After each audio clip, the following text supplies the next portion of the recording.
Muy bien. Entonces, centramos el mensaje a Sardis, de tal manera que hemos abordado de aquí hacia atrás el estudio de la introducción de Apocalipsis, el mensaje obviamente a Éfeso, el mensaje a Esmirna, el mensaje a Pérgamo, el mensaje a Tiatira, y ahora estamos centrados en el inicio del mensaje a Sardis, que se orienta del versículo 1 al versículo 6. Hablamos, como es de costumbre, de algunas generalidades que propone esta iglesia. Dice Sardis, quiere decir remanente, algo que surge, algo que sale, ¿cierto? Eso es lo que indica la palabra Sardis y lo que nos da el entendido de que es un remanente que se mueve allí en esa congregación y de hecho sí se va a evidenciar. La iglesia cristiana, oído, dice que representa la era de la Reforma. Ahora, la era de la Reforma está ubicada por allá en el siglo XVI, ¿cierto? Cuando esos sacerdotes católicos empiezan a pensar de otra manera y se gesta todo el proceso de reforma, supuestamente anhelando volver a la pureza de la Biblia. La reforma fue un hecho interesante que sacudió el momento de pensar cómo se concebía, ¿cierto?, la escritura en esas épocas. Conocimos de cerca el componente de la reforma y por eso militamos en algún tiempo, ¿cierto?, en iglesias que tenían componente y sustento en la reforma. Dice, por el siglo V, antes de nuestro Señor Yeshua, Sardis era una de las ciudades más poderosas del mundo conocido. Así que ubiquémonos en este contexto, veamos esta ciudad no como una ciudad pequeña, sino como una ciudad con mucha posibilidad de conocimiento, con una metrópoli, una ciudad poderosa en medio del centro o en el mundo, conocida en ese momento. ¿Listo? Allí, desde luego, hasta el año 546 antes de la era común, fue la capital del reino de Lidia, que está ahí, lo coloco en la pantalla, ahí está ubicado en esa situación, en ese lugar geográfico, cerca al imperio de Meda, ¿cierto? Entonces ahí se centraba y funcionó como capital de ese espacio o de ese reino. Bueno, cosas, generalidades. Dice, aunque gozaba de un lugar geográfico estratégico para presentar defensa ante cualquier ataque militar, ¿sí? Curiosamente surgió varias conquistas. Fue capturada por los persas en el año 549 antes de la era común. Claro que usted podría decir, ¿acaso quién no? Por esos lados, ¿quién no fue conquistado por los persas? ¿Sí? Entonces, también se sabe que fue destruida por los jónicos en el año 501 antes de la era común. Entonces son datos interesantes que muestran una realidad muy de cara a las cosas, ¿cierto? El que yo tenga toda posibilidad de defenderme y toda la situación geográfica para hacerlo no implica que pueda hacerlo en determinados momentos. También fue conquistada por Alejandro Magno en el año 334 antes de la era común. Ahora, usted también a esto podría decir, ¿y quién por ese lado tampoco fue conquistado por Alejandro? Recordemos ese gran general, ¿cierto?, joven, que desarrolló conquistas en todo ese proceso, ¿sí?, de tierra. Algunos dicen que menos mal se murió Alejandro, ¿no? Porque si no, el mundo estaría a los pies de él. Es lo que dicen por ahí. Sardis está situada cerca del monte Malou, ¿cierto?, a 48 kilómetros al este de Esmirna. Entonces ahí les coloco más o menos el mapa, el lugar geográfico para que puedan verlo, identificarlo en el contexto de toda esa Asia Menor. Muy bien, la ciudad fue conocida por su opulencia, era una ciudad bastante rica, voluptuoso y corrupto comportamiento de los habitantes. Ahí es cuando uno determina en muchas consideraciones, ¿cierto?, que a veces el dinero conduce a pasiones desbordadas. Entonces habría que tener mucho cuidado. La ciudad fue conocida por su opulencia, voluptuoso y corrupto comportamiento de sus habitantes. De entrada, ya nos dice qué está pasando en esa ciudad. ¿Qué está pasando en esa ciudad? ¿Sí? ¿Cómo es el comportamiento de su gente? Y en medio de qué se está moviendo esa quejilá que está allí. Nuevamente repetimos y hacemos ver a las personas que a las iglesias de Asia tampoco les tocó fácil, porque vivían en un contexto complicado, totalmente pagano, ¿sí? Entonces ahí es donde uno dice, ojo, porque nosotros tampoco tendríamos excusa en este momento para no aceptar las cosas del Señor diciendo es que me toca pesado. Ok, entonces porque yo he escuchado eso. Sardis sufrió un terremoto tremendo en el año 17 después del Mesías. Allí obviamente el emperador Tiberio ayudó generosamente en la reconstrucción de la ciudad y obviamente Sardis demostró su gratitud al emperador con una devoción muy especial. No se olvide que todas estas iglesias de aquí para atrás vistas hacían lo que se conoce como el culto al emperador y habían templos también allí. Pues Sardis no es la diferencia, ¿sí? Por esa devoción, por esa situación de ayuda, también tomaron esa costumbre de adorar al emperador. Ahorita lo coloco ahí más abajito. Dice, era el centro de adoración de la diosa Cibeles, que es la misma que Artemis. Esta era asociada con la fertilidad y al momento de alumbramiento las mujeres la invocaban. Entonces la creencia era que de ella dependía el nacimiento de los niños, pero también, obviamente, la muerte. Por eso se hacían sacrificios específicos en ese lugar y en su templo. ¿Para qué? Para que supuestamente no les arrebatara la vida, ¿sí?, de los hijos o de los que nacían en ese momento.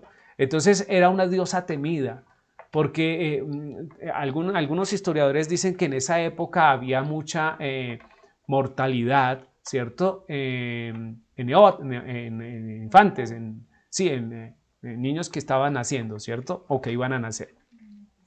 Y allí vemos esa escultura dirigida por esos dos leones. Desde luego también el culto al emperador allí era muy fuerte, ya lo dijimos, ¿cierto? El propósito y el por qué no se iba a quedar atrás y obviamente ellos en su contexto romano pues también lo iban a fundamentar en ese momento, ¿cierto?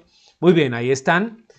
Continuemos ahora sí o empecemos, de hecho, dentro de la lectura de lo que nos viene a interesar, que es Apocalipsis capítulo 3 del 1 al 6. Dice la palabra del Señor de la siguiente manera: escribe al ángel de la iglesia en Sardis, el que tiene los 7 espíritus de Elohim y las 7 estrellas, dice esto: yo conozco tus obras, que tienes nombre de que vives y estás muerto.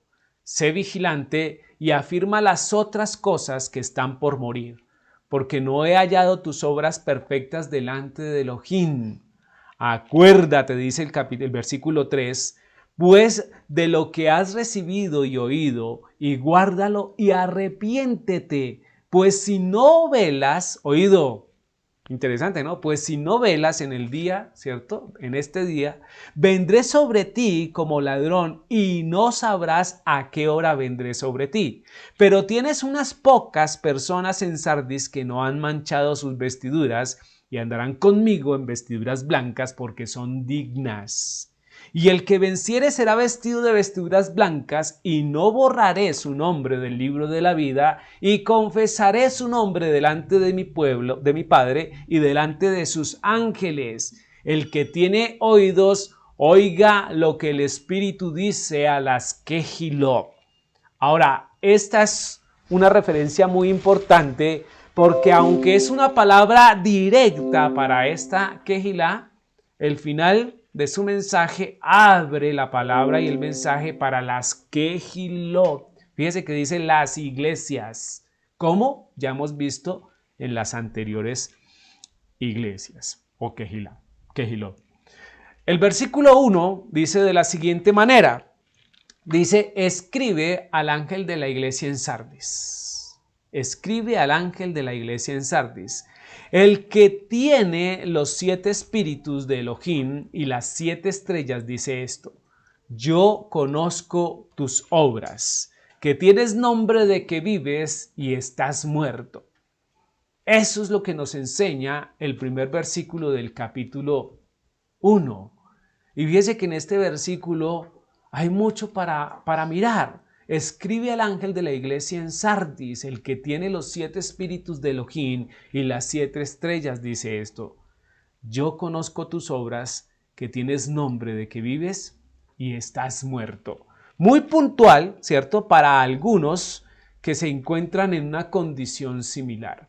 Dice, cuando se dice el que tiene, sugiere una acción continua, además de control y de dirección, ¿cierto? Dice, escribe el ángel de la iglesia en Sardis, el que tiene los 7 espíritus. Eso demuestra que el Señor controla todo absolutamente en cuanto suceden las cosas. A Él no se le escapa absolutamente nada. Demuestra esta palabra, esta frase demuestra control y dirección en las cosas. Los 7 espíritus, referencia a la plenitud del Espíritu Santo. ¿Sí? Ya hemos visto esta situación anteriormente y de esa manera seguimos enseñando sobre esto. Los 7 espíritus hace una referencia puntual a la plenitud del Espíritu Santo, lo que puede, ¿cierto?, concentrar el Espíritu Santo. Sugiere que estos espíritus simbolizan al espíritu de Elohim en sus múltiples manifestaciones, ¿sí? Y hay específicamente palabras o textos como Isaías capítulo 11 versículos 2 y 3 que lo demuestran.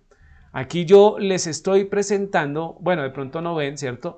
Pero les estoy presentando y quedará grabado el orden o el número, ¿cierto?, de cada uno de esos ángeles o de esos espíritus, no ángeles, sino espíritus, ¿cierto?, que se muestran en Isaías. Dice Isaías capítulo 11, versículo 2 y 3. Y reposarán sobre él el espíritu de Jehová, ¿cierto? ¿Qué? Acá está. Ah, ok, que lo busque. Isaías capítulo 11. ¿Qué está mostrando?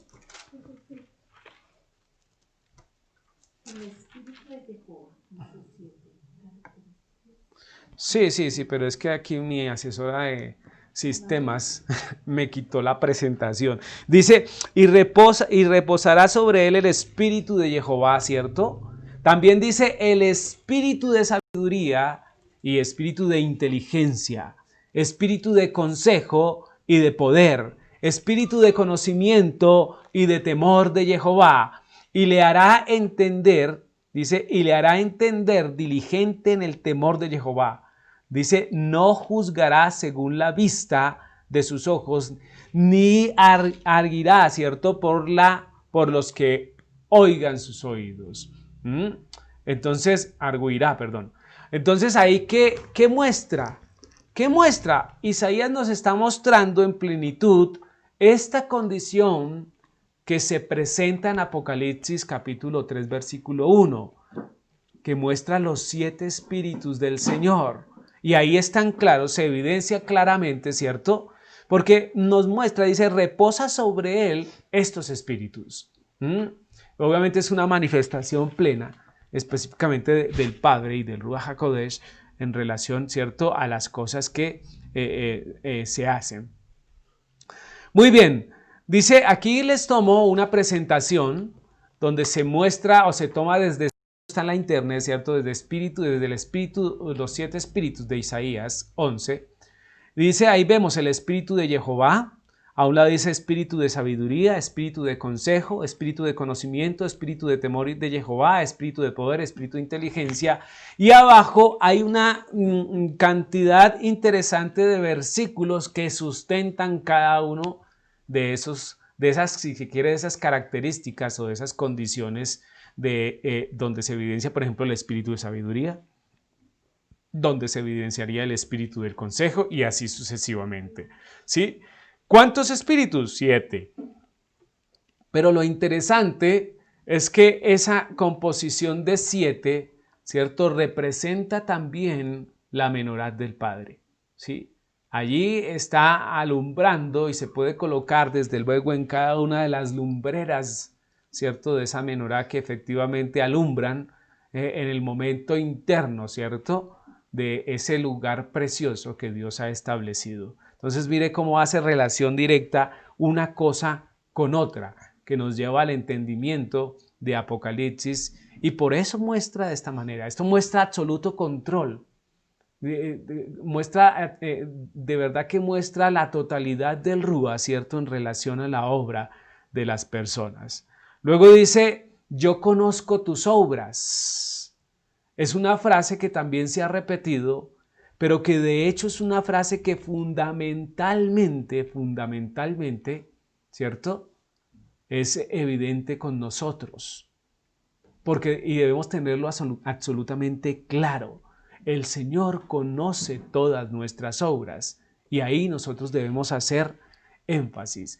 Dice, yo conozco tus obras, apunta, ¿cierto?, a la omnisciencia del Señor, del Señor. Él tiene conocimiento de todas las cosas. Ya hemos visto en otras oportunidades esta que es una de los atributos, de las características de Dios. ¿Sí? Él está en todo lado, Él conoce todo, ¿sí? Está en todo lugar. Entonces, nosotros debemos tener eso en nuestras vidas absolutamente claro. Somos conscientes de que Jehová ve todo cuanto hacemos, decimos y pensamos. ¿Se entiende? Él sabe todo lo que hacemos, todo lo que decimos y todo lo que pensamos. Ahora, usted con esta frase que he colocado acá, piense en un momento cómo va a ser esa situación delante del trono precioso del Señor. Teniendo en cuenta de que Él está, obviamente, ha mirado o mira, ¿cierto? Y sabe y revela y todo será destapado en cuanto hacemos, decimos y pensamos. Porque a veces hacemos unas cosas, pero no decimos otras. Y pensamos de una manera, ¿cierto? Entonces tengamos mucho cuidado porque no hay oscuridad delante del Padre. Y Él cuando dice yo conozco tus obras, hace referencia puntual a eso. Y no podemos nosotros estar tratando de jugar, ¿cierto?, a que el Señor no conoce las cosas. La Biblia Kadosh traduce de esta manera ese espacio, esa frase. Yo sé lo que estás haciendo. Suena un poco más directo, ¿no? Yo sé lo que estás haciendo. Es una acción continua por parte de los congregados en Sardis. Se evidencia, Él inmediatamente conoce lo que hacemos, conoce lo que decimos y obviamente lo que pensamos. El Salmo 139, versículo 1 y 2 nos enseña, oye Jehová, tú me has examinado y conocido. Tú has conocido mi sentarme y mi levantarme. Has entendido desde lejos mis pensamientos. Y este salmo debería hacernos arrociar, escalofriar, yo no sé cómo decirles, ¿sí? Porque dice que el Señor, ¿cierto?, tiene la posibilidad, la facultad de examinarme. Una cosa es verlo, otra cosa es examinar nuestras vidas. Examinar tiene la condición de pasar una detallada auditoría sobre nuestras vidas. Y ahí es donde Él puede evidenciar si realmente le amamos o si no. Si cuando estamos cantando le estamos glorificando a Él o si efectivamente solo somos cajas que resuenan, ¿cierto? Que sacan sonido, porque el propósito de los cantos es glorificar el nombre de Dios. no es sentirme yo bien. Así también ha de tenerse muy en claro esa situación. Además, dice examinado y conocido, y el versículo 2 puntualiza más: tú has conocido mi sentarme y mi levantarme, queriendo decir que todo movimiento que realizamos, ¿cierto? El Señor lo conoce. De hecho, les tengo una novedad. Desde antes que vayamos a hacer las cosas, Él ya las sabe. Desde antes que vayamos a hacer las cosas. Pero aún más, la intención con la que hacemos las cosas, Él la determina y la sabe. No hay manera alguna de engañar a nuestro Dios, por eso es nuestro Dios. Y por eso es que habla tan puntualmente a cada una de estas iglesias. Porque efectivamente da con la situación, el problema que está pasando. El conocer las obras implica fundamentalmente eso. Dice Mateo capítulo 15, versículos 19 y 20. Porque del corazón salen los malos pensamientos, los homicidios, los adulterios, las fornicaciones, los hurtos, los falsos testimonios, las blasfemias.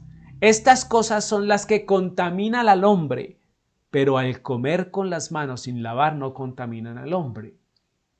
Es una defensa que estaba haciendo el Señor allí, ¿cierto? Porque nos centramos más en las cositas, ¿sí? En este caso, que se va a contaminar por no lavarse las manos. Y posiblemente sí, hay gérmenes allí. Pero el Señor toma esto para hacer una enseñanza profunda y realmente muestra lo que sí conduce a una muerte espiritual, que es lo que está listado en los capítulo 15. ¿Se generan desde dónde? Desde el corazón. Se generan desde el corazón, porque de allí salen los malos pensamientos. Todo lo que pensamos por fuera de la voluntad de Dios, con inclinación a maldad o a hacer daño, ¿cierto? O a satisfacer deseos carnales, se sustenta desde el corazón. Son los pensamientos, ¿sí? Pero de los pensamientos migra a los homicidios. Porque nadie está así y dice, uy, lo maté. No, tiene condición de pensarlo y hacerlo. Entonces, por eso se llama homicidio. Dice, los adulterios también salen del corazón. Las fornicaciones. Y se debe conocer ya la diferencia entre esos dos casos, ¿no? Se habla de adulterio cuando se compromete en una relación con una persona o una casada, ¿cierto? O entre casadas, o bien sea una casada con un soltero. Eso es adulterio. Se habla de fornicación cuando están sin casarse, pero mancillan los lechos. Entonces ahí se habla de fornicación. Luego vienen los hurtos. Hay gente que roba vidas, ¿sí? Con sus palabras, con sus acciones, consumen, carcomen y matan vidas. Los falsos testimonios que pululan por todos lugar, porque se hablan con una facilidad increíble. Estamos en un mundo chismoso, en un mundo mentiroso, de tal manera y tal facilidad que a veces no se distingue inclusive entre las verdades de las cosas, porque se han acostumbrado tanto a esta situación, ¿sí? Que ya les es normal. Las blasfemias, ¿cuántas veces no salen blasfemias de las bocas de los hijos de Dios? ¿Sí? Y veíamos específicamente anoche en la enseñanza que a un blasfemo le costó la vida. Anoche mirábamos eso en la enseñanza. Sin embargo, hoy se blasfema con toda naturalidad, con toda tranquilidad, porque se cree que Dios está por allá aislado y no tiene nada que ver con el mundo. Equivocados están. El versículo 20 sustenta, estas cosas son las que contaminan al hombre, efectivamente. Contaminan más al punto de llevarlos ¿a dónde? A muerte y muerte espiritual.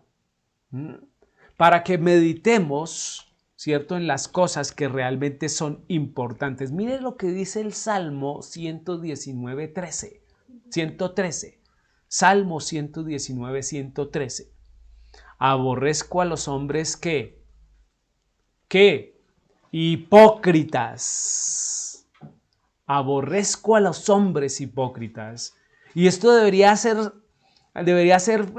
mella en nuestro corazón, en nuestra vida. Ese hipócrita es el que parece ser, pero que realmente no es.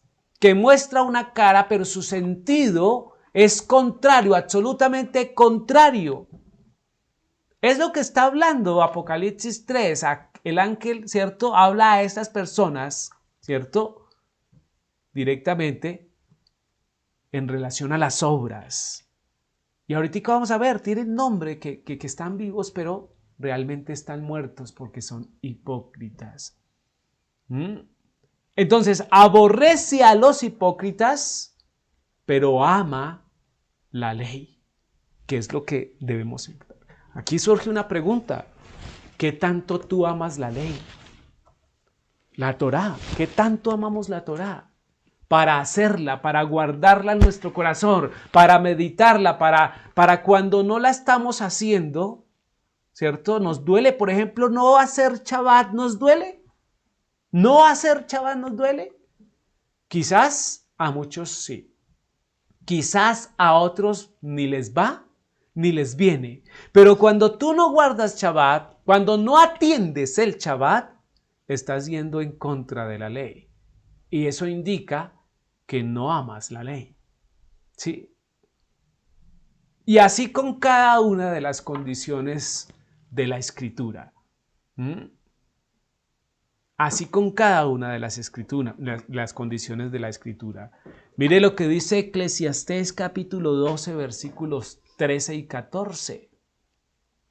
El fin de todo discurso oído es este. La conclusión, el final de todo discurso oído es este, ¿cierto? Teme a Elohim y guarda sus mandamientos, porque esto es el todo del hombre, porque Dios traerá toda obra a juicio juntamente con toda cosa encubierta, sea buena o sea mala. Y mire que le he dado una lectura calmada para que podamos, ¿cierto?, entenderle ese sentido.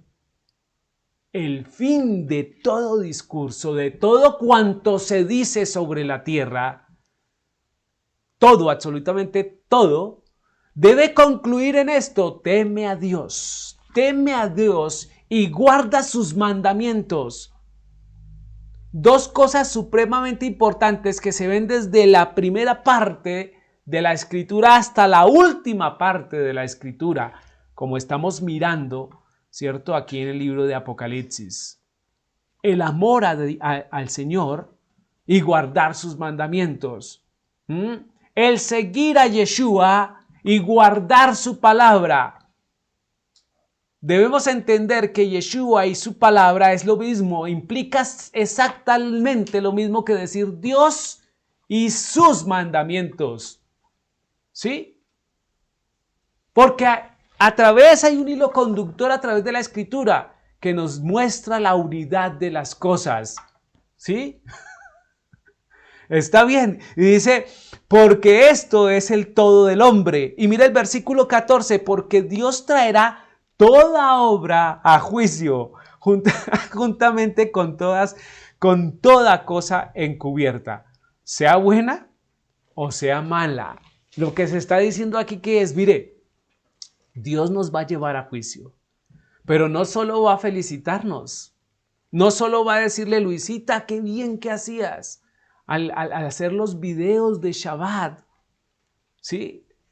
No, le va a decir a Luz, qué bien hacías al tocar, ¿cierto? Al tocar, ¿sí?, esas canciones preciosas para mí.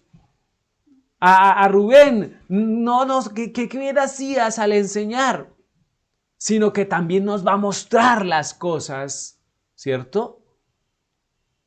Encubiertas, ocultas y que están por fuera de la voluntad de Dios. Esto es lo que enseña Eclesiastés. Es una reflexión sobre la realidad del hombre. Ahorita que estamos vivos, ¿sí? Usted puede pensar en muchas cosas. Pero cuando se acerque la hora de la muerte, habrá una situación diferente. Aún más cuando estemos delante del juicio de Dios. Usted puede pensar en este momento, pero yo estoy vivo. ¿Por cuánto tiempo? Hoy en día no se sabe, es muy fácil. Lo único seguro es que estamos vivos cuando estamos vivos. Sí, cuando podemos respirar. Pero mañana no sabemos. Solo Dios sabe o tiene esta realidad. Además de que Él conoce las obras, dice que tiene nombre de que vives y estás muerto. Mire lo que está diciendo. Escribe el ángel a la iglesia de Sardis, el que tiene los 7 espíritus y las 7 estrellas, dice esto: yo conozco tus obras. Le está diciendo a esta iglesia que tiene nombre de que está vivo, pero en realidad está muerto. ¿Cuántas Kehilot no están en esa condición? Llenas de actividades, ¿sí?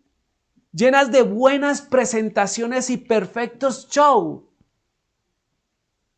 ¿Cierto? ¿Porque qué? Porque tienen nombre de que están vivas, buena representación, buenos lugares, buenos asientos, buenas voces, buenos predicadores, pero al fin del cabo, las obras los conducen a muerte, están totalmente muertos, ¿cierto? Se dice que es una declaración que enreda a todos los moradores de Sardis, pues en esta época ya no era lo que en la antigüedad, ¿cierto? Era, que era una gran ciudad de esplendor que solía ser. Y ellos se creían importantes. Digamos que siguieron con ese delirio de grandeza, ¿cierto? Como muchas naciones hoy en día. ¿Sí sabe usted que tristemente así se mueve el mundo? Hay países que se creen superpoderosos por encima de otros, ¿sí? Y eso, hablo de los países, pero directamente relacionando a las personas. Hay gente que se cree el wow, ¿sí? Personas que llegan de países superdesarrollados a lugares donde hay indígenas y les toca quedarse callados porque el conocimiento del indígena en cuanto a su tierra es profundo, ¿sí? Y ahí es cuando el indígena se ríe. Aquel se ríe de que tiene taparrabos, ¿ciertos? Pero el indígena se ríe, ¿sí?, de las acciones que comete, ¿cierto?, en medio de ese entorno en el cual vive. Debemos ser cuidadosos como miramos a las demás personas. Muy cuidadosos. Entonces Sardis tenía esa condición de opulencia. Fuimos. Vivir en el recuerdo no funciona. Hay que vivir en la realidad. Hay que vivir en una realidad, ¿cierto? La realidad es lo que somos. Desde luego lo hemos construido. Pero yo puedo decidir cambiar hoy.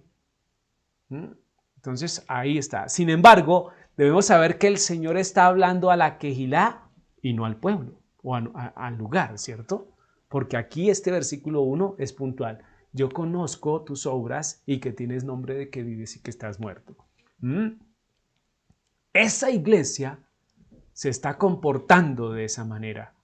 Quizás como muchas a través del mundo, a través del universo tienen ese comportamiento. Esto se aplica más a los creyentes, pues se jactan de tener la verdad, ¿cierto? De actuar adecuadamente, de ser espirituales, de tener una relación con el Padre, con Elohim, ¿cierto? Pero la verdad es que no la tienen. Viven unas vidas disfrazadas. Viven unos contextos, unas situaciones donde afloran una risa y dicen, ay, yo bien, no, pero no. en realidad su vida es un engaño, porque de pronto ni conocen adecuadamente la verdad, que es lo que quizás más duele. Una vida de hipocresía, ¿sí? Por eso hoy hay un llamado especial ¿a qué?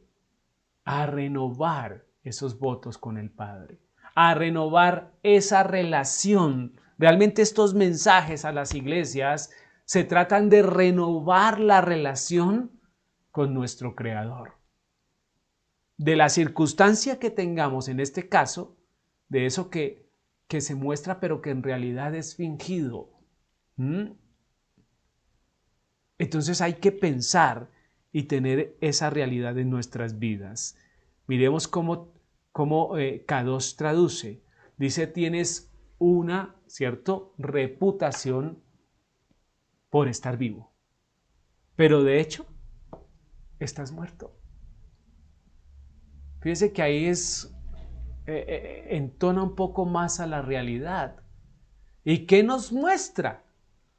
Nos muestra que lo que está sosteniéndose es una reputación, la manera como me pueden ver otros. Ay, el hermano Rubén es súper espiritual. Ay, el hermano Rubén, ¿cómo habla? Estoy colocando un ejemplo por colocarme a mí y no a otra persona, para herir susceptibilidad. Eso, gracias. ¿Sí? O sentimientos, gracias. Entonces tienen una reputación por estar vivos, pero de hecho están muertos. Triste, triste, muchas personas. Si estás en esta condición es momento de hacer un alto y de buscar el verdadero rostro del Padre. ¿Sí? De arrodillarte delante de Él y hablarle y decirle, Señor, aquí estoy. Cámbiame, moldéame, llévame hasta tu presencia. Quiero estar contigo y no en el mundo, porque ya hemos experimentado el mundo ciertamente. Entonces ahí está, apunta a la intención que tienen las personas, porque los vean como muy espirituales, pero en realidad no lo son. No lo son. Y en esa condición hay muchas personas que uno ve que viven en una carrera continua de mostrarse muy aleluyas, ¿cierto? Muy santicos, pero después, fuera del culto, fuera de las reuniones, en los trabajos de día a día, se demuestra todo lo contrario. Triste, muy triste. Quizás se muestra como amadores o se muestran como amadores de Jehová, pero solo son religiosos acartonados. Mire lo que estoy diciendo acá. Religiosos acartonados. Que de pronto son los primeros que oran, que de pronto son los primeros que llegan, los que ocupan los primeros puestos o los últimos, como quieran, ¿sí? Pero realmente lo que hace sentir en esas vidas es una relación de religiosidad, no una realidad espiritual de relación con el Padre. Entonces, ese es el llamado, ¿cierto?, con el cual inicia el Señor Yeshua a esta iglesia, primera de Timoteo, capítulo 5, versículos 4 al 6. Mire lo que dice. Pero si alguna viuda tiene hijos o nietos, aprenda esto primero. ¿A qué? A ser piadosos para con su propia familia y a recompensar a sus padres, porque esto es lo bueno y agradable adelante de Elohim. Mas la que en verdad es viuda y ha quedado sola, espera en Elohim y es diligente en suplicar y en súplicas y oraciones noche y día. ¿Sí? Y el versículo 6 dice, pero la que se entrega a los placeres viviendo está muerta. Entonces es una viuda que aparenta ser viuda, ¿cierto? pero que realmente tiene fuego por dentro que la está matando y acercando al infierno. ¿Sí? Porque se da a todas esas pasiones o placeres del mundo, porque supuestamente ha quedado en libertad de su esposo, y la palabra es puntual y dice que aquella, aunque parezca viva, está muerta, porque realiza obras de pecado. Y la paga del pecado es muerte. No hay nada más que hacer. Hace relación directamente con las cosas. Que tienes nombre de que vives y estás muerto. Aquí debemos decir que hoy, en día hay personas que siguen al Mesías, ¿cierto? A Mashiach, por las siguientes condiciones. Por miedo, efectivamente, pues el fin está cerca. Luego entonces el miedo que no me deja, ¿sí? Y no me queda otra cosa sino congregarme para salvarme. Entonces determina en su vida establecer una relación de miedo, porque está en la situación difícil, porque la gente se está muriendo, porque hay muchas condiciones afuera que conducen a peligro, porque el mundo se va a acabar. ¡Qué miedo! Sigo al Señor. No, ese no es el sentido. Esa es una realidad para nosotros. Esa es una realidad para nosotros que ya conocemos en la Escritura. Pero nosotros seguimos a Dios porque le amamos. Porque le amamos. Y porque le hemos conocido. Y sabemos que Él vive. Otros determinan seguirle, ¿cierto? Por parentesco. Entonces como que mi mamá, mi papá, mi hermano, mi abuelo, todos van a la iglesia, a la quejilá. Entonces pues si van ellos, vamos todos con ellos. Al fin del cabo que me quedo aquí desparchado. Y deciden ir o escuchar un mensaje, ¿cierto? Y cantar canciones que si de pronto ni siquiera les hacen sentido en su vida. Pero al fin del cabo todos van, entonces yo decido, ¿cierto?, seguir al Mesías por parentesco, porque mi familia lo hace, ¿sí? Y al fin del cabo no debe ser tan malo si ellos lo hacen. Entonces usted, no, es que yo veo a mi papá que ora y como que le va bien, entonces, yo voy, ¿sí? Además está esa muchachita que es bonita, puede pasar eso. O aquel guapetón, ¿cierto? Uno no sabe a veces las personas por qué al fin del cabo deciden reunirse o seguir, reunirse porque eso no es seguir al Mesías. Sí, estoy hablando de los momentos de hacer rituales en relación a las cosas, por religiosidad, desde luego. Entonces yo soy el pastor y hago lo que debo hacer sencillamente y no me apego a las tradiciones cristianas aunque me aleje, ¿cierto? Y me apego, ¿cierto? Me apego a las tradiciones cristianas, aunque me aleje de la Taná, pero por religiosidad yo sigo en el cristianismo, yo sigo en el catolicismo, yo sigo en el donde sea. Es un concepto religioso y no es un concepto de validación ni racional ni espiritual. De pronto hasta más racional, si podemos llamarlo de alguna manera. Pero de eso está lleno el mundo, de personas que siguen a un Dios simplemente por pertenecer a una religión. Seguir una religión no es fundamental. Hay que seguir al Mesías, porque Él es el que nos conduce, ¿cierto?, al estrado del Padre, a los pies del Padre. Nos abre la puerta para ingresar, ¿cierto?, delante de nuestro gran Dios y todopoderoso Señor nuestro. Entonces no se justifica. Otros, ¿qué tal está? Por amistad. Por amistad. No, es que mi amigo asiste a esa congregación, entonces yo voy. Porque pues que es como mi amigo, entonces mi amigo es como mi hermano y pues con un hermano, pues a ver si a donde él va yo voy. pero no se evidencia una relación directa con Dios. Allá va mi amigo, yo voy allá, porque somos parcelos, porque somos llaverías, como se podría decir en cualquier lugar, ¿cierto? Y de otras muchas cantidades de calificaciones o clasificaciones que el mundo acostumbra a decir. Pero no es la manera de seguir al Mesías. Ahí es cuando la frase que tienes nombre de que vives y estás muerto aflora. Esta y muchas otras condiciones por las cuales usted podría acercarse a una enseñanza, ¿cierto?, desde cualquier punto del Señor. Debemos hacer la diferencia entre creer en Yeshua y creerle a Yeshua. Una cosa es creer en Yeshua y otra muy diferente es creerle a Yeshua. ¿Cuál de las dos? ¿En cuál de las dos está enfatizando usted?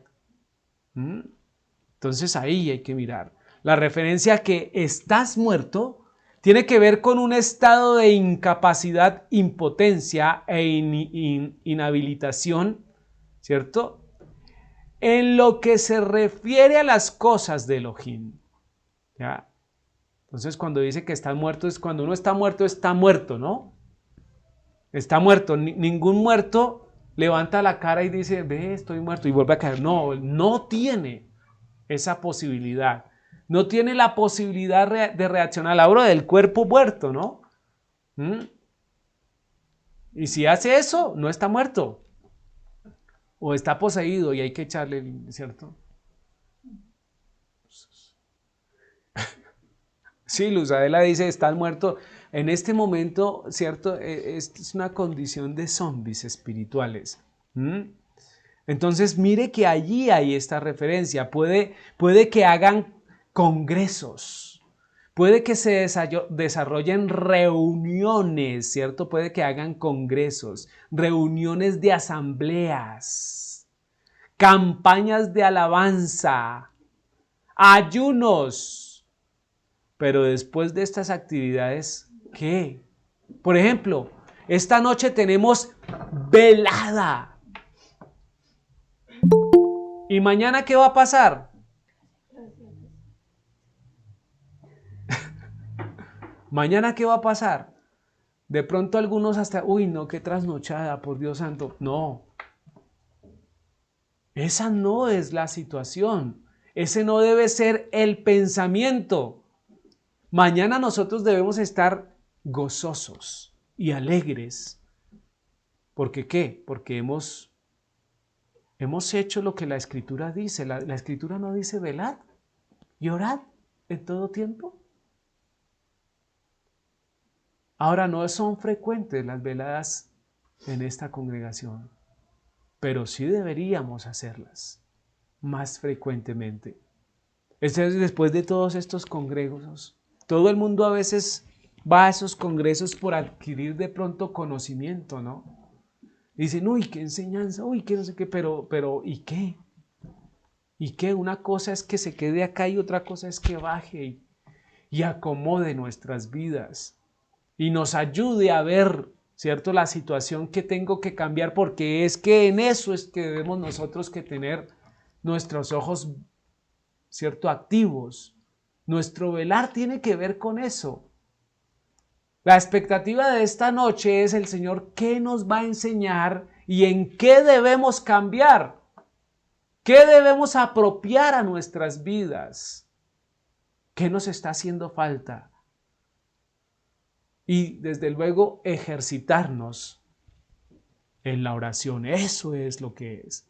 Después de esas actividades, ¿qué pasa? Propongo yo. Las iglesias pentecostés o pentecostales, ¿cierto? En Europa están vacías, están... perdón. Ahí dice las iglesias protestantes, ¿cierto? En Europa están vacías, ¿sí? Están acabando, se están acabando. La pregunta es ¿por qué? Porque ya no hay gente que esté dispuesta a venir, ¿cierto? A tener una relación con Dios. Y aquí me coloco esto no para enfatizar directamente en que debemos asistir, sino que muestra es la debilidad en los contextos en los cuales está esta sociedad, que ya ni siquiera temor a Dios o inclinación por ir a buscar, ¿cierto?, de Dios en una iglesia se está dando.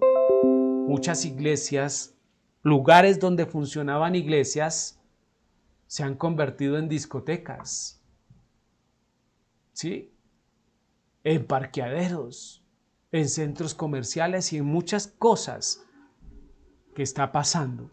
Esto es porque no salieron del sistema. Mire, Lutero quiso reformar la iglesia sin salirse de ella.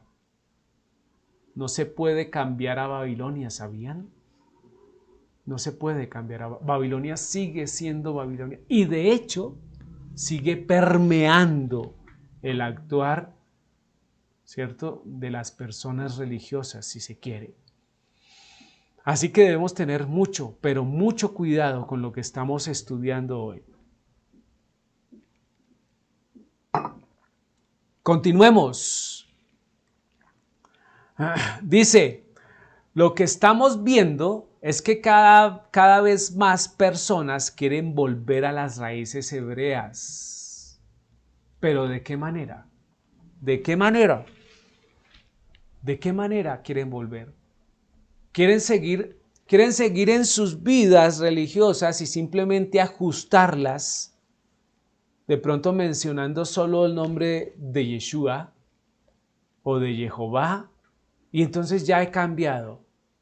No, se necesita escudriñar en el fondo de nuestras vidas para poder determinar si ese camino de raíces hebreas sí se está validando en nuestras vidas, si ha cambiado, si muestra una realidad en nuestras vidas, un impacto importante.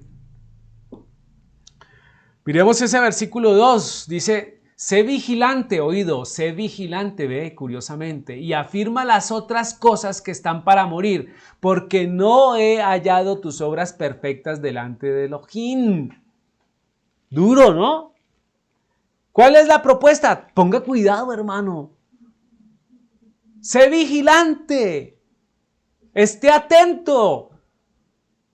Tienes que poner atención en lo que está por morir, en lo que todavía tienes como obras del Señor.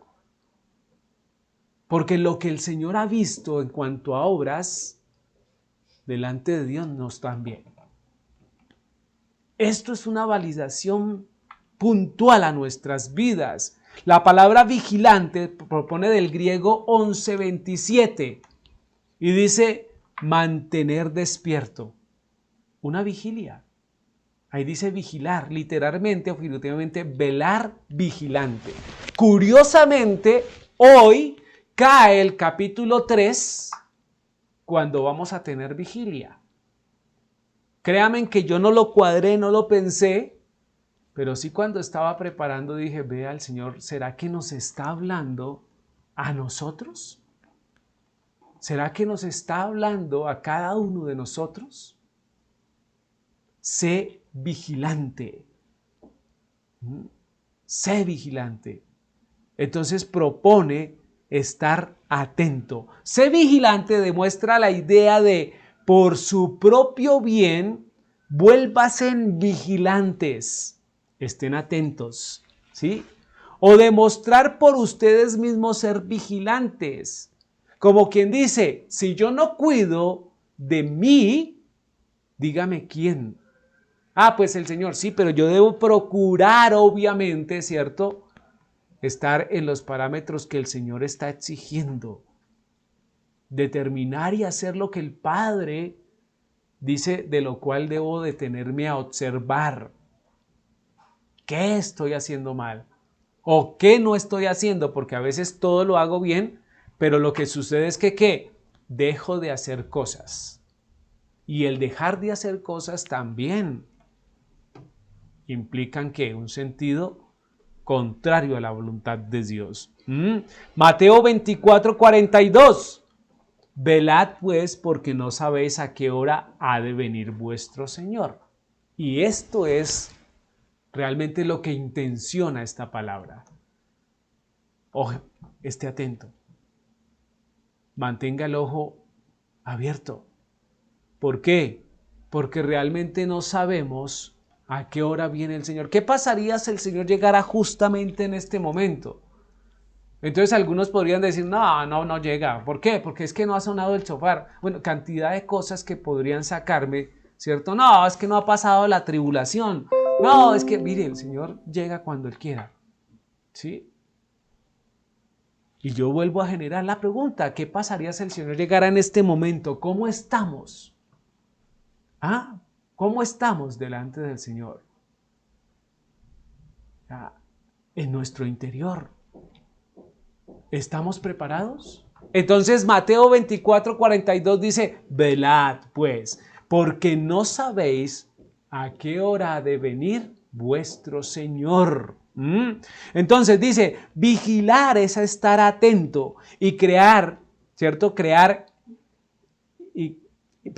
Y crean que es necesario velar en estos tiempos, porque es mejor que el Padre nos encuentre velando, reunidos orando, y no que dormitando. ¿Sí? Entonces pensemos en eso. Primera de Pedro capítulo 4 versículo 7 dice, mas el fin de todas las cosas se acerca. ¿Se entiende? Sed pues sobrios y velad en oración. Mire que todas las cosas nos indican hacia esa posición, por lo menos estos versos que hemos seleccionado. Mas el fin de todas las cosas se acerca. Entonces, cuando hay trompetas que están sonando, que están evocando el final, ¿qué debemos hacer? Sed pues sobrios, calmados, prudentes y velar en oración. Eso implica estar atentos, pero orando. Atentos, pero orando.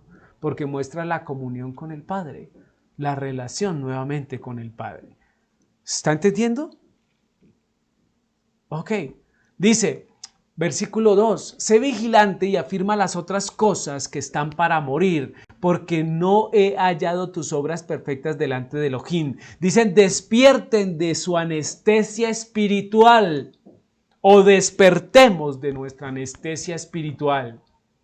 Es un llamado a gran voz. Todos seremos llamados algún día y ante la pregunta, ¿por qué no me seguiste? ¿Qué vamos a contestar? ¿Qué vamos a contestar? Entonces uno podría estructurar cantidad de respuestas que las personas podrían decir, no, es que justamente en ese Shabbat se levantó la cuarentena, entonces ¿cómo no iban a salir? ¿Sí? No, pero es que tenía que ir a hacer mercado porque no había sino para... ¿O yo qué voy a saber? Estoy diciendo palabras por decir que no debería, ¿cierto? Pero hay que decirlas. Hay que decirlas porque es que es la relación de las cosas que hacen los hombres. Señor, tú me colocaste en una iglesia cristiana y me hicieron mucho daño, entonces no volví. Yo ya no vuelvo, eso por allá. O por lo menos yo no vuelvo, pero dejo de hablarte, de orarte y de todo. No, eso no es respuesta para Dios. Muchos hemos sido maltratados en las iglesias cristianas, pero eso no ha impedido que sigamos. Aquí hay que hacer una aclaración. Otros se han maltratado solos. Porque eso también es cierto. La gente acostumbra a decir, no, es que a mí me echaron, a mí me maltrataron en una iglesia. Y resulta que es que no dicen por qué y cómo sucedieron las cosas. Porque cuando se obra bíblicamente, la Escritura me dice que no tenemos por qué soportar a personas que abofetean el nombre del Señor así deliberadamente. Una cosa es que la Escritura también nos diga que hay cizaña y trigo, Y esa cizaña pasa porque obviamente no sabemos, no podemos diferenciar por el parecido entre una y otra. Pero si está detectado, la Escritura nos dice cómo actuar. Y ahí si no lo hacemos, negligentes somos y desobedecemos también. Piensen en lo que estoy diciendo. Mi hermano nunca me habló de ti. Por Dios santo, en la época de la internet, en la época de la información, quizás este mundo está lo más desinformado del mundo, ¿cierto? Justo cuando iba a ir, no, cayó un aguacero terrible. Sí, llovió. Me llegó una visita. Uy, esto sí que pasa. Es que lo que digo son cosas porque me han contado. Entonces, ¿qué excusa le colocaremos al Señor cuando diga, ¿por qué no me seguiste? ¿Qué excusa? Todos podemos tener una excusa. Todos podemos colocar una excusa. La situación es que no deberíamos. Porque lo que buscamos es una integridad, una íntegra relación con Dios. Efesios capítulo 5, versículos 13 y 16. Perdón. Mas todas las cosas, cuando son puestas en evidencia por la luz, son hechas manifiestas. Porque la luz es lo que manifiesta todo. Cuando hay oscuridad no se ve. Por lo cual dice, despiértate tú que duermes y levántate de los muertos y te alumbrará Mashiach. Mirad pues con diligencia cómo andáis, no como necios, sino como sabios, aprovechando bien el tiempo, porque los días son malos. ¿Esto sí está grabando, Luisa? ¿No? ¿Se cayó el internet? Ah, ¿y entonces qué estamos haciendo? Ah, increíble, ¿no? Muy bien, entonces continuemos. Ya después, mejor aún, de pronto esta enseñanza es una enseñanza para nuestra quejilá y después la colocaremos en YouTube. Bueno, entonces eso hace sentido más. Le iba a decir, quíteme esta cámara, entonces no, porque está grabando, ¿no? Ah. Ok, listo. Entonces miren, aprovechando bien el tiempo porque los días son malos. Es lo que dice Efesios capítulo 5. Mire el 15 lo que dice, mirad pues con diligencia cómo andáis, cómo estamos caminando, mire con diligencia su camino y llegar a una realidad es lo que hace sustentar o más bien brinda la posibilidad de mejorar ese camino. Dice, no como necios, sino como sabios. El que yo pueda identificar la realidad en mi vida me permite construir un proceso para mejorar mi relación con Dios. Entonces, ejercitemos de buena manera, ¿cierto? Las cosas que aún están vivas, porque de lo contrario, ya vamos a morir espiritualmente. Y detengámonos en ese sentido porque no he hallado todas tus obras perfectas delante de Elohim. Que haga sentido en nuestras vidas eso. Continuemos. Dice, mis hermanos, no hay excusa que sea válida delante del Padre. Porque ya se nos ha hablado el Evangelio. Ya sabemos, ¿cierto? Las cosas que nos esperan. Dice, para los que dicen que las cosas de Elohim son para débiles mentales, hoy en día hay que reflexionar sobre cuál es la verdad. Y eso no llega por ósmosis. Hay que ejercitarse. Hay que estudiar. Sí, no es que yo cojo, sí, literal, y me coloco la Biblia en la cabeza y conocimiento. No, eso no llega así. Sí. Tenemos que estudiar y tenemos que detectar e encontrar las cosas Si me cuesta, tengo que esforzarme para eso. Si me cuesta leer, tengo que esforzarme para leer. Si me cuesta orar, tengo que esforzarme para orar. Si me cuesta velar, tengo que esforzarme para velar.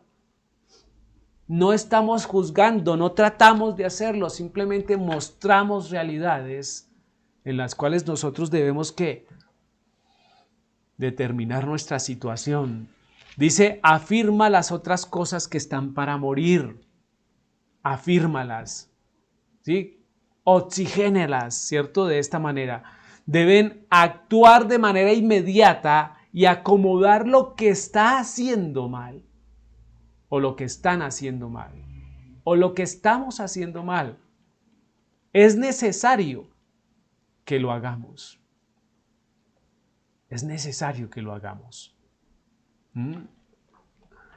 Dice, los signos vitales se sostienen por una máquina artificial, es cierto.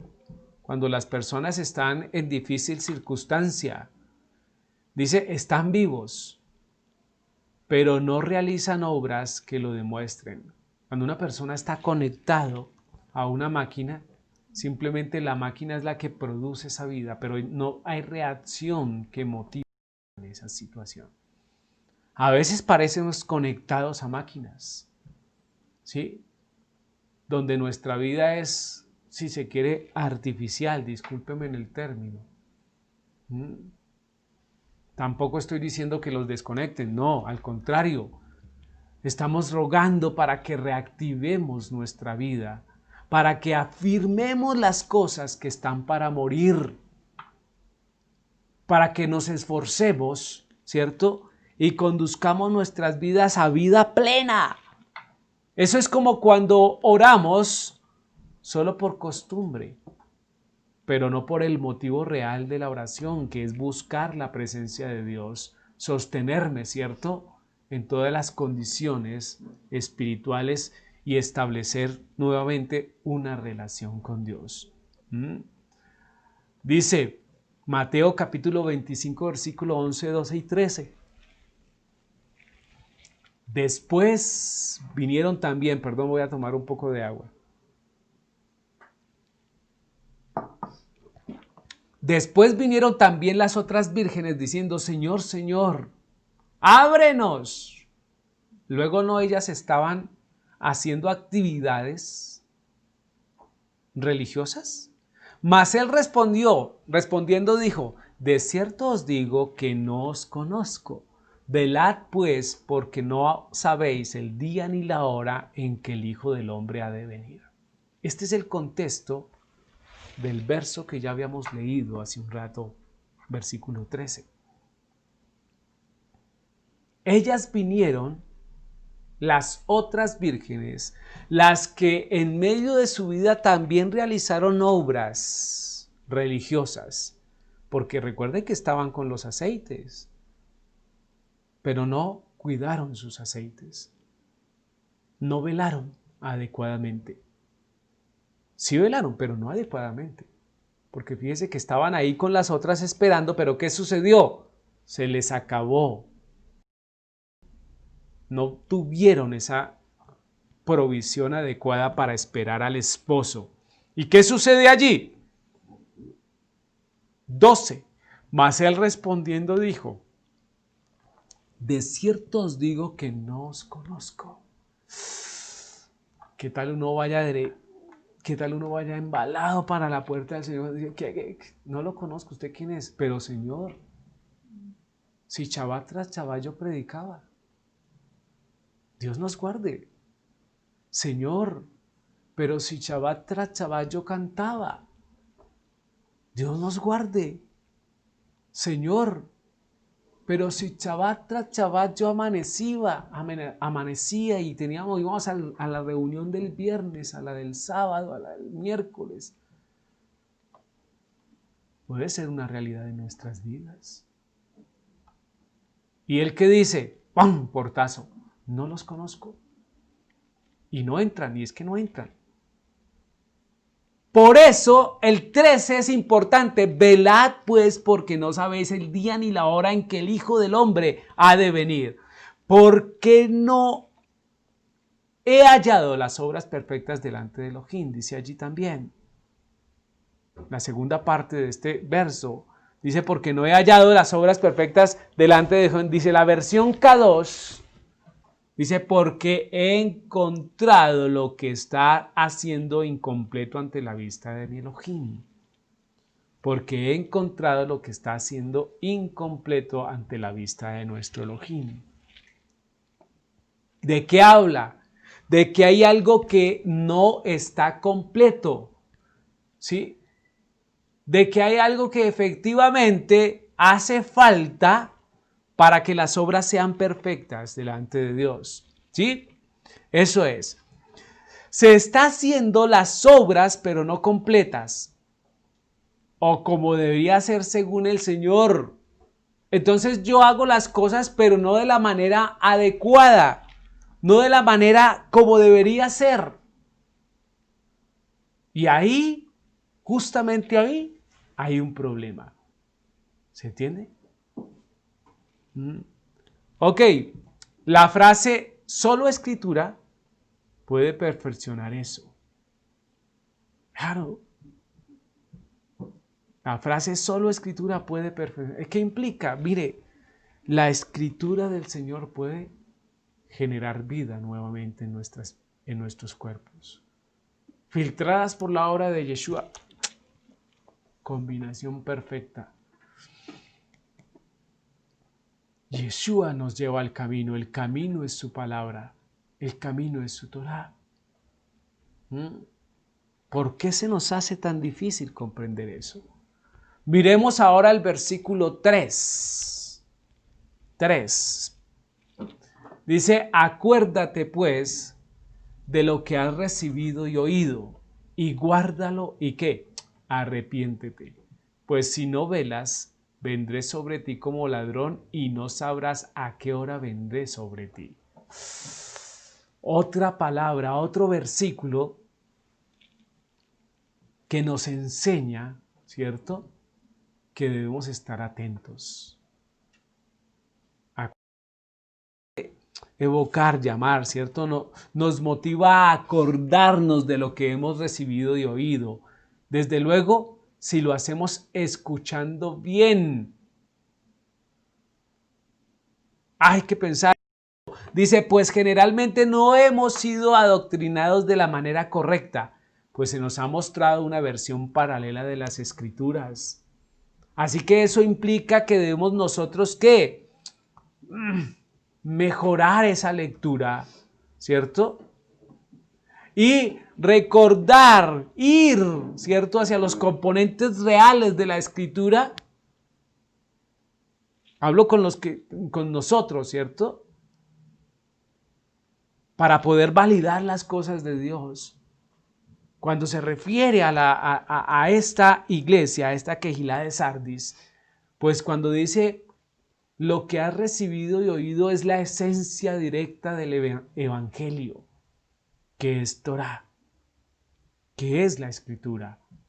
Ahí es donde debemos llegar. Se nos dijo, haz esto de la Biblia y esta parte no la hagas. Ya no es para ti. ¿Sí lo escucharon? No, esto es importante, está ahí como para refrescar y para saber qué sucedió, pero realmente empieza a leer. ¿Cómo lea la Biblia? No, usted coja desde Juan. ¿Sí le dijeron?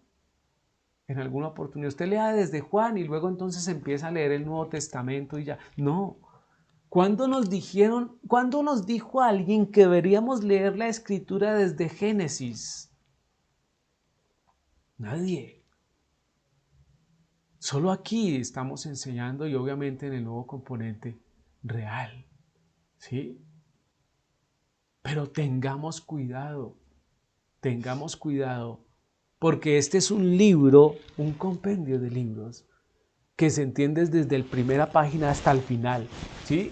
Entonces ahí está, en pleno, queremos vivir eternamente con el pueblo de Elohim, pero no queremos seguir lo estipulado por Jehová para ellos, ¿sí?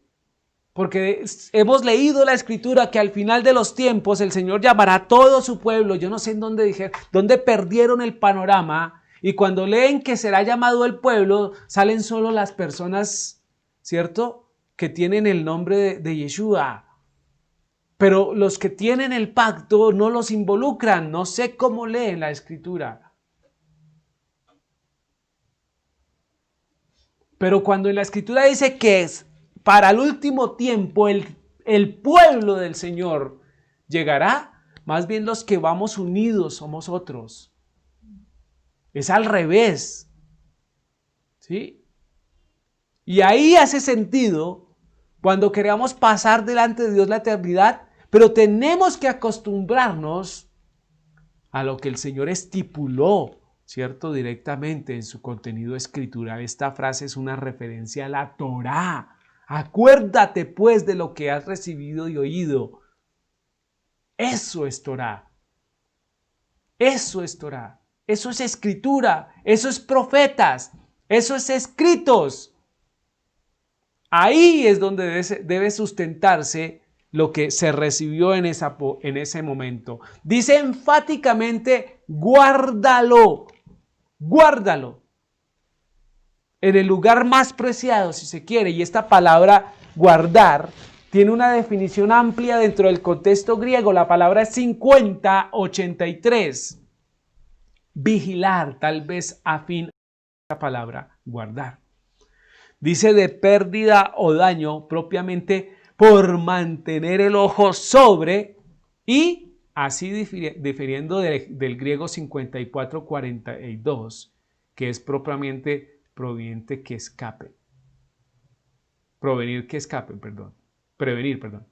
Y del griego 2892, que implica una fortaleza o líneas completas militares de aparatos. Las definiciones que se proponen dentro del escrito, ¿cierto?, es guardar, conservar, custodiar, reservar. Guardar, conservar, custodiar y reservar. Entonces, y custódiala y arrepiéntete. Y guárdala y arrepiéntete. Resérvala para ti y arrepiéntete. Custodiar es tener con esa condición especial, bueno, algo que se me da y que yo tengo que guardar como una condición de albacea. Pues si no lo haces, ¿qué pasa? Vendré sobre ti como ladrón en la noche. Ya sabemos de esto, pero hoy vamos a conocer algunas cosas más. Es una alusión a la segunda venida de Yeshua. Desde luego que sí. Vendré sobre ti como ladrón en la noche. Y ya sabemos que cuando suene el shofar, efectivamente se anunciará esa venida. El problema es cuándo va a sonar el shofar. Porque ese sonido es inmediatamente ya. No es que sonó y ya en una semana y ya viene porque sonó, ya no, es ya sonó y llegó el Señor. Y ahí tiene ese componente de sorprender, ¿cierto? Si se quiere. Ahora ya sabemos que esa venida no es igual que la primera o a la primera. Esta venida es una venida donde haya Yahí. Donde haya Yahí. Aquí el Señor viene para juzgar indiscutiblemente. ¿Sí? En cuanto al ladrón en la noche, vemos en Primera de Tesalonicenses, capítulo 5, 1, 6, una referencia puntual. Vamos a ese texto. Primera de Tesalonicenses, capítulo 5, 1 al 6. ¿Qué dice?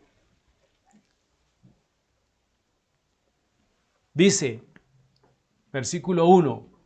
Pero acerca de los tiempos y de las ocasiones no tenéis necesidad de que yo os escriba, porque vosotros sabéis perfectamente que el día del Señor vendrá así como ladrón en la noche, que cuando digan paz y seguridad, entonces vendrá sobre ellos destrucción repentina, como los dolores a la mujer encinta, y no escaparán. Mas vosotros, hermanos, no estáis en tinieblas para que aquel día os sorprenda como ladrón. Porque todos sois hijos de luz e hijos del día. No somos de la noche ni de las tinieblas. Por tanto, ¿qué? ¿Qué dice? No durmamos como los demás, sino velemos y seamos sobrios. Mire este componente de enseñanza y de palabras que están aquí. Refiere al Señor que vendrá como ladrón en la noche. Dice que nosotros no estamos en tinieblas, o sea que conocemos la luz, para que aquel día nos sorprenda como ladrón nuevamente. Y el último versículo dice, por tanto no durmamos como los demás. Habla de estar vigilantes, todo que ver con lo que estamos mirando. Habla de estar despiertos. Unos adormecidos andan al lado, no distinguiendo entre su derecha y su izquierda, pero además hay algo más curioso allí, no les importa. Solo quieren vivir el día. Solo quieren vivir el día. Quieren levantarse y decir, voy a trabajar, voy a gozar, voy a hacer deporte, voy a comer, ¿sí? Voy a visitar, voy a hacer lo uno, voy a hacer lo otro, pero no les importa las cosas en relación a las cosas espirituales. Y el versículo dice, por tanto no duermamos como los demás. Esos son los demás. Los que no hacen sentido de las cosas que están viniendo. Y propone, si no velemos y seamos sobrios, estemos atentos, vigilemos. Escudriñemos la Escritura. Ese velar tiene que ver con eso, con leer la Escritura, con orar continuamente. Somos de la luz para no ser sorprendidos. Indiscutiblemente lo somos. Mire lo que hemos rescatado de esta página, ¿sí? Que es un blog que me llamó la atención. Ya lo había escuchado en otra parte, en otro lugar, pero se me perdió la referencia, así que por efectos de búsqueda lo saqué de esta fuente. Dice, la frase ladrón en la noche es un hebraísmo, ¿cierto? Que se refiere a la práctica mencionada en Levíticos capítulo 6. Venga, miremoslo. Dice Levíticos 6, 9 y 10. ¿Sí? Ok, dice, manda ahora y a sus hijos y diles, esta es la ley del holocausto. Si no estás mal, esto también lo decía Michael Rood, ¿cierto? Entonces ahí está, pero para efectos de la fuente, ahí está tomado literalmente. Esto es literal, lo digo así, con plena tranquilidad para efectos de enseñanza. Esta es la ley del holocausto. El holocausto estará sobre el fuego encendido sobre el altar toda la noche hasta la mañana. El fuego del altar arderá en él. 10. El sacerdote se pondrá su vestido de lino y vestirá calzoncillos de lino sobre su cuerpo. Y cuando el fuego hubiere consumido el holocausto, apartará él las cenizas de sobre el altar y las pondrá junto al altar. Esto muestra una velada continua, ¿cierto? Guardando el fuego del lugar santo, ¿cierto? Del templo, del tabernáculo, del templo. Entonces de ahí se extrae ese hebraísmo diciendo, recogiendo también Salmo 134:1, mirad, bendecida Jehová, vosotros todos los siervos de Jehová. ¿Esto no es una canción? Es un salmo y los salmos se cantan. La casa de Jehová, ¿qué? Estáis por la noche. Fíjese que también hace alusión a esas veladas. Mirad, bendecida Jehová, vosotros los siervos de Jehová, los que en la casa de Jehová estáis por las noches. Velar, velar, velar.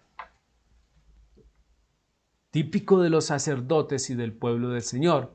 Está registrado históricamente que el capitán de la guardia del templo o el sumo sacerdote realizaban la tarea de verificar que el sacerdote que cuidara el fuego no se durmiera, ya que el fuego debía mantenerse encendido durante todo el tiempo. Si usted no atiza el fuego, ¿qué pasa? Se apaga. Entonces debería estar velando, ¿cierto? Para guardar el fuego que estuviera encendido todo el tiempo. Dice, los sacerdotes asignados a vigilar el fuego del altar y de la menorá nunca debían quedarse dormidos durante su noche de servicio. por turnos, ¿no? Ya sabemos. Con el fin de asegurar que el sacerdote permaneciera despierto, el sumo sacerdote recorría el templo en busca del sacerdote encargado. Perdón. Dice, el sumo sacerdote tomaba brasas del fuego. Si un sacerdote era encontrado durmiendo durante una visita sorpresa, el sumo sacerdote tomaba brasas del fuego del altar, colocaba algunas brasas en una cacerola de fuego y las llevaba al sacerdote durmiente, el que estaba dormido. Entonces, luego colocaba suavemente la pala y las brasas bajo la ropa del sacerdote, que no había podido velar esa noche. Menos mal no tenemos servicio de templo, ¿no? ¿Cómo serían esas veladas? Otros dirían, menos mal no tenemos batas. Miremos lo que sigue diciendo ese relato. Las prendas de ropa del sacerdote pronto se encendían en llamas. El sacerdote culpable no tendría más remedio que dejar su ropa ardiente y correr, solo con su ropa interior, avergonzado a su casa. Fue esta práctica de visita sorpresa que, según la tradición judía, consiguió que el sumo sacerdote fuera apodado ladrón en la noche. Y de ahí viene la enseñanza retomada específicamente en la escritura. Mire el Misná, como se cita a continuación, el capitán del templo, el hombre del monte del templo, visitaba a cada guardia y llevaba antorchas ardientes delante de él, y todos los guardias que no se levantaban o no estaban de pie, el capitán del templo decía, paz sea contigo. Si observaba que dormía, lo golpeaba con un palo, ¿cierto? Y tenía autoridad para quemar su vestido. Y ellos dijeron, ¿qué es el ruido? ¿Qué es el ruido? Una voz, obviamente, en la corte. Es el ruido de un levita que es golpeado y sus vestidos se ponen en fuego porque dormía sobre su reloj. El rabino Eliezer dice, hijo de Jacob, dijo, en una ocasión encontraron al hermano de mi madre durmiendo y quemaron sus vestidos. ¿Sí? Entonces fíjese que ahí hay una realidad escrita dentro de los comentarios de los judíos. Todo esto para decir que, obviamente, ¿cierto? Propone, pero tienes unas pocas personas en Sardis que han manchado sus vestidos y andaban como... no, todavía no. Todo eso para decir que específicamente que es como ladrón que vendrá sobre ti como ladrón en la noche, ¿cierto? Y ahí encontramos esa ilustración de que es no quedarse dormido cuando tiene que velar. Es no quedarse dormido cuando tengo una tarea que hacer en el templo. Es no quedarse dormido mientras el mundo está deteriorándose y yo tengo una misión puesta por Jehová, que es compartir la escritura. Se trata de velar, se trata de velar. Realmente la enseñanza se trata de velar, de estar despierto y atento en la tarea que nos corresponde hacer o realizar. Versículo 4. Pero tienes unas pocas personas en Sardis que no han manchado sus vestiduras y andarán conmigo en vestiduras blancas porque son dignas. Y aquí recordamos, decimos vestidas de blanco, obviamente simboliza la santidad y obviamente la victoria que otorga el Señor. Símbolo de santidad y de victoria propiamente, ¿cierto? Isaías 61, Dios dice, en gran manera me gozaré en Jehová. Mi alma se alegrará en mi Dios, porque me vistió con vestiduras de salvación. Me rodeó de manto de justicia, como a novio me atavió y como a novia adornada con sus joyas. Propone esas vestiduras que no se han manchado o si se mancharon de alguna manera el Señor las reemplaza por vestiduras acorde a la circunstancia. Todos tenemos la posibilidad de tener vestiduras manchadas, pero también tenemos esa condición o esa posibilidad también ¿de qué? De que el Señor cambie esos harapos por prendas nuevas, conforme a un siervo digno, ¿cierto? De nuestro Creador. Las vestiduras finas, blancas y resplandecientes son las obras de los siervos purificadas por Elohim, ciertamente. Porque nuestras vestiduras están manchadas, así se halló el sacerdote Elías, ¿cierto? Así está determinado. Apocalipsis 19:8 dice, y a ella se le ha concedido que se vista de lino fino. ¿A quién? ¿A quién? A su esposa, que es la Quejilá. Limpio y resplandeciente, porque el lino fino es las acciones justas de los santos. Como quien dice, estamos vestidos con las acciones que nosotros elaboramos. Así que eso nos debe indicar qué tipo de vestiduras llevamos hoy. Pues de acuerdo a las acciones, ¿cierto?, justas de los santos. ¿Sí tenemos unas buenas vestiduras o realmente están remanchadas, súper manchadas? Tenemos que tener ahí cuidado, ¿no? Tenemos que tener mucho cuidado. Muy bien, vamos entonces a la siguiente página y dice, no sé, si las ropas no están blancas, entonces estarán ¿qué? Manchadas, rotas, no presentadas adecuadamente. Isaías 59, versículo 6, ¿qué nos enseña? Sus telas no servirán para vestir, ni sus obras serán cubiertas. Sus obras son obras de iniquidad y obras de rapiña están en sus manos. Ese es el quehacer de la gente normal. Y nosotros. Judas 1:23 recuerda también, a otros salvad, arrebatándolos del fuego, y de otros tened misericordia con temor, aborreciendo aún la ropa contaminada por sus carnes. Fíjense hasta dónde llega la implicación. Tenemos que tener mucho cuidado. No por nada el Señor decía que cuando fueran a pueblos bárbaros no tomaran nada. Todo lo quemaran, ¿cierto? Porque aún sus ropas quedaban contaminadas con sus acciones. Asegúrate de que eres del remanente limpio de Jehová. Hay que asegurarnos. Por eso hay que velar, ¿sí? Porque en toda la historia siempre ha estado, ¿cierto? Casi en todos los casos son la minoría. La mayoría se confunden en el mundo y con el mundo, porque las cosas de Elohim suenan a fanatismo.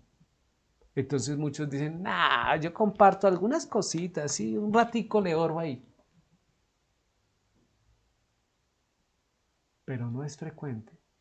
Más bien nos gusta estar atendiendo las cosas del mundo.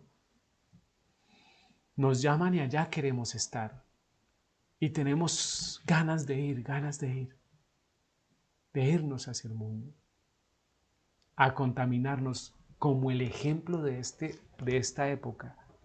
Si usted se une con el mundo, va a quedar contaminado, ¿cierto? Es una realidad y hoy se está viviendo más que. Miremos el versículo 5, ya casi acabamos.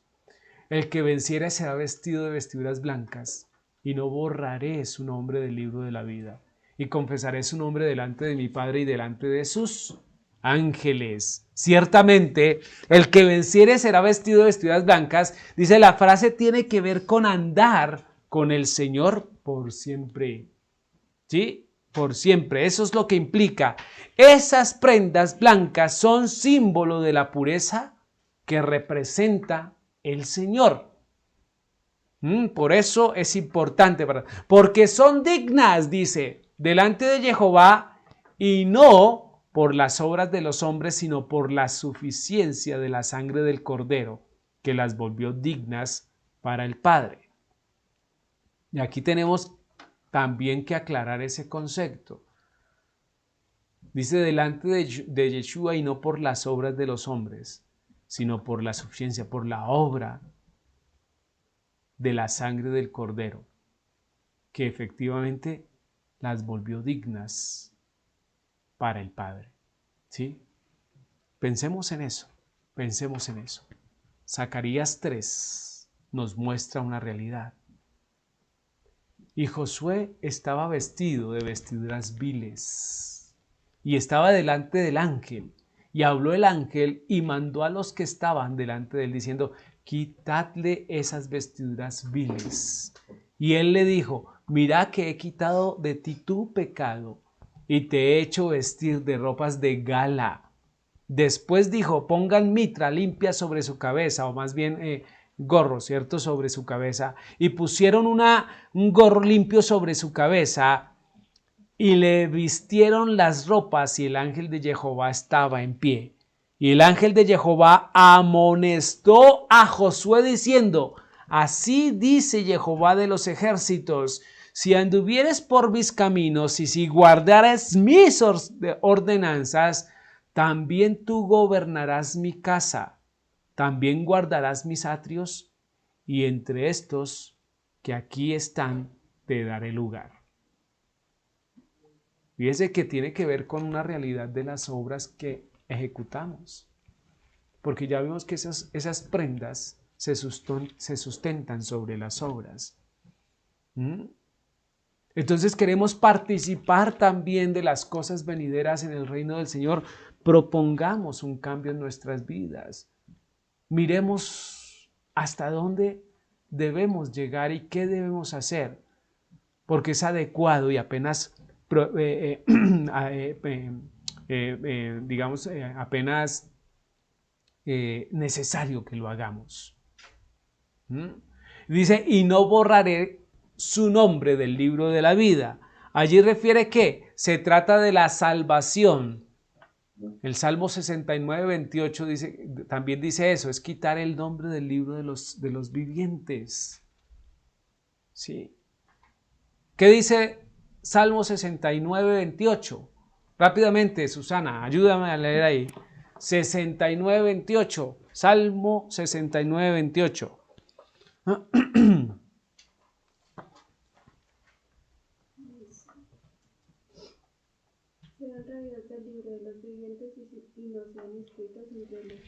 Amén. Sean quitados del libro de los vivientes, ¿sí?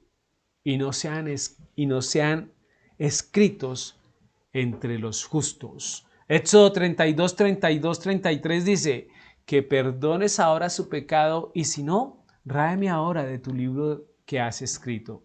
Y Jehová respondió a Moshe: al que pecare contra mí, a ese raeré yo de mi libro. ¿Se dan cuenta? Esto es una realidad, hay un libro que existe. Pero si usted peca contra el Señor, será quitado totalmente de ese libro. Como cuando los antiguos decían: borren el nombre de esta persona de los libros de los reyes. E inclusive quitaban de las ¿cómo se llama? De las figuras talladas en los muros, ¿cierto? Los nombres de esa persona. De esa manera, ¿cierto? Toman ellos la ilustración que coloca el Señor, y el Señor dice: quítenlos. Si alguien peca efectivamente, ¿sí? Si alguien peca, efectivamente allí quedará el tiempo. En la antigüedad todas las ciudades tenían libros donde se escribían los nombres de los habitantes de la ciudad, pero cuando morían los borraban, ¿sí? Como un censo.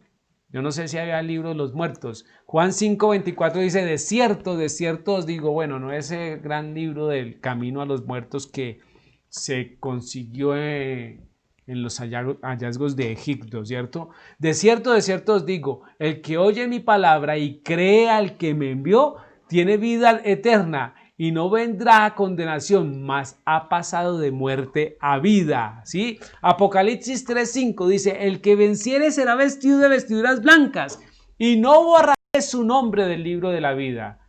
Pero a mí dice, y confesaré su nombre delante de mi Padre y delante de sus ángeles. Es una realidad.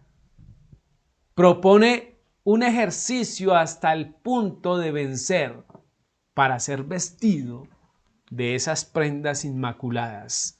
Y allí tendremos el reconocimiento, no de ese bombos, no, el reconocimiento adecuado de estar delante de nuestro Dios. ¿Sí? De ser llamado por un nombre especial, como ciertamente sabemos, un nuevo nombre, el cual se nos dará en su momento. Dice, por la situación de la ciudad es posible que muchos de los creyentes no estuvieran dando testimonio en la ciudad, claro. Porque si hay una ciudad hostil, pues usted habla de Dios y lo matan. Así de sencillo. Entonces, ahí menciona eso, Mateo 10:32. A cualquiera pues que me confiese delante de los hombres, yo también le confesaré delante de mi Padre que está en los cielos. ¿Se entiende? Esa es la consigna. Si yo digo que soy del Señor, el Señor dirá delante del Padre que yo lo estoy haciendo. Pero no solo es decirlo, ¿no? Es hacerlo. Ojo, porque el verso 23 dice que también negará al que lo niegue. Al que lo niegue, obviamente lo negará. Hoy es muy sencillo confesar a Jesús. Oído lo que voy a decir. Hoy es muy sencillo confesar a Jesús. Pero cuán difícil es confesar a Yeshua. Para pensar. Miremos ahora el versículo 6 del capítulo 3, ya para terminar. El que tiene oídos, ¿qué? Oiga lo que el Espíritu dice a la iglesia. O a las iglesias, perdón, sí. Lo mismo que en los anteriores mensajes se ha estructurado. Una iglesia no será más sino lo que los miembros sean. Si hay miembros amorosos delante del Señor, pues se vivirá el amor. Si hay miembros que son orgullosos, pues el orgullo estará permeado por esa iglesia. Si hay una iglesia donde el desinterés torna por todo lado, pues esa iglesia será una iglesia desinteresada. En últimas, lo que pretendemos decir aquí es que de acuerdo a la forma de ser de los miembros, asimismo será llamada la iglesia. Esto nos introduce en una condición especial de motivación de cada uno, ¿cierto? Para querer tener una relación más íntima con Dios que permee el contexto de la iglesia, donde todos, ¿cierto?, tengamos esa condición de ser ministradores, de ser personas fieles y temerosos del Padre. Ahí es donde es. No se trata de seguir una filosofía de una iglesia, pues todas han sido creadas para suplir interpretaciones de hombres, y eso es claro, puntual.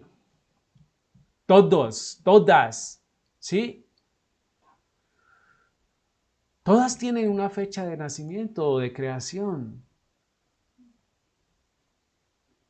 Y se disputan en que son siempre la verdadera iglesia. Miren, aquí colocamos ese panorama de creación de iglesias. La iglesia católica fue creada en el 313. La iglesia luterana fue creada en 1517. La iglesia anglicana fue creada en 1534. La iglesia presbiteriana fue creada en 1560. La iglesia bautista fue creada en 1605.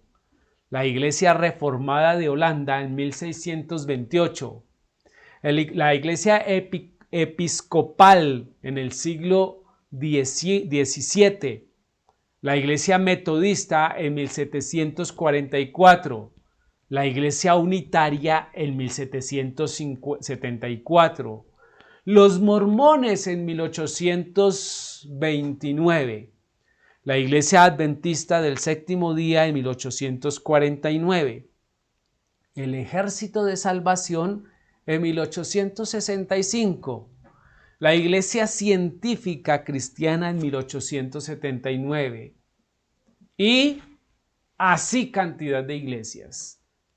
Cada una tiene su condición de ¿qué?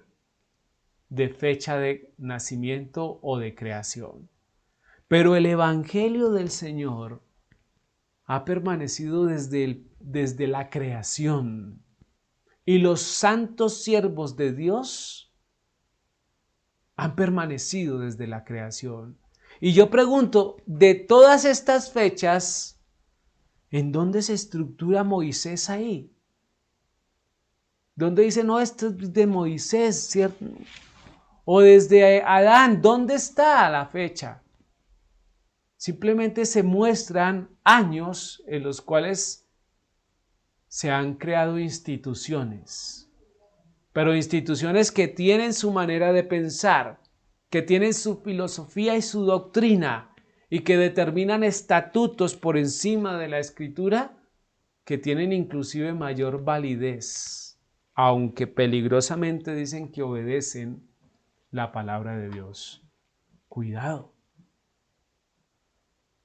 porque nuestro pensamiento, la realidad de nuestro Dios no tiene tiempo, porque está concebido en el pensamiento de Dios, en el mismo Señor, en el mismo Jehová. Eso es claro. Amén. Amén. Luz, ¿vas a decir algo? El Señor Yeshua vino a quitar no la ley del Padre, sino obviamente las leyes creadas por los hombres, que se habían gestado como en la religiosidad. Entonces, digamos que el mismo Señor Yeshua prácticamente está derribando una ley de hombres que dice que en la noche no se puede nombrar el nombre del Señor. Eso es tradición, ¿cierto?, de judíos, que ni se puede tocar shofar, que ni se puede cubrir con el talí, que ni se puede, varias cosas. Muy bien, ¿cierto? Pues por lo que dice la misma. Sí, está bien. Entonces, ¿cómo iba a invocar un nombre de Dios En una velada. Sí, muy curioso. Ok, vamos entonces a orar. Vamos a entonces a orar.